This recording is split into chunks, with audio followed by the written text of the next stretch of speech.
स्वागत है आपका अपने चैनल भक्ति फॉर नेशन में। आज ही भक्ति फॉर नेशन को सब्सक्राइब करें।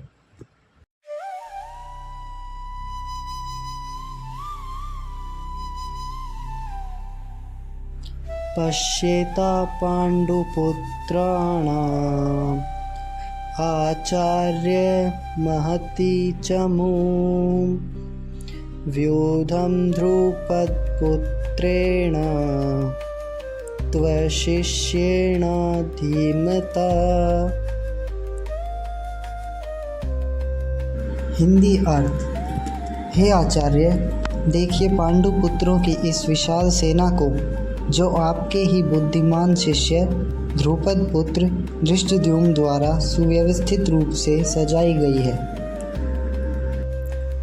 यह श्लोक धृतराष्ट्र के पुत्र दुर्योधन के मुख से कहा गया है।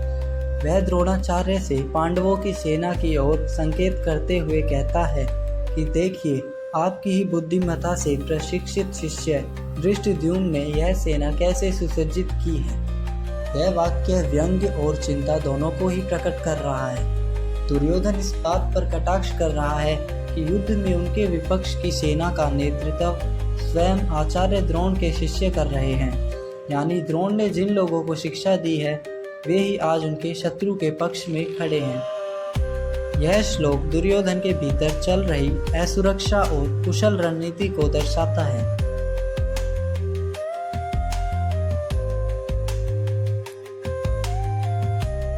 अत्रेशूरा महेश्वासा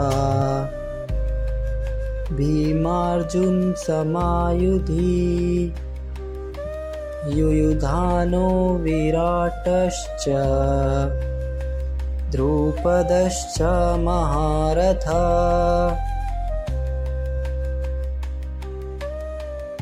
हिंदी अर्थ। इस पांडवों की सेना में महान धनुर्धर वीर हैं जो युद्ध में भीम और अर्जुन के समान पराक्रमी हैं, जैसे सात्यकी, विराट और महारथी द्रुपद।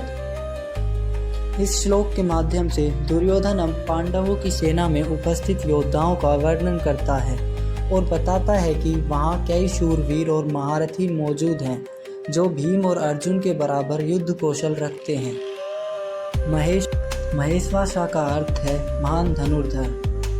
युयुधान सात्यकी का नाम है जो यादव वंशी और श्री कृष्ण के शिष्य हैं। विराट मत्स्यराज हैं जिनके यहाँ पांडवों ने अज्ञातवास बिताया था। द्रुपद राजा द्रुपद द्रौपदी के पिता और धृष्टद्युम्न के पिता हैं। यह एक प्रबुद्ध योद्धा हैं। इस श्लोक में दुर्योधन की रणनीति, दृष्टि और पांडवों की शक्ति का मूल्य अंकन देखने को मिलता है। वह जानता है कि युद्ध आसान नहीं होगा।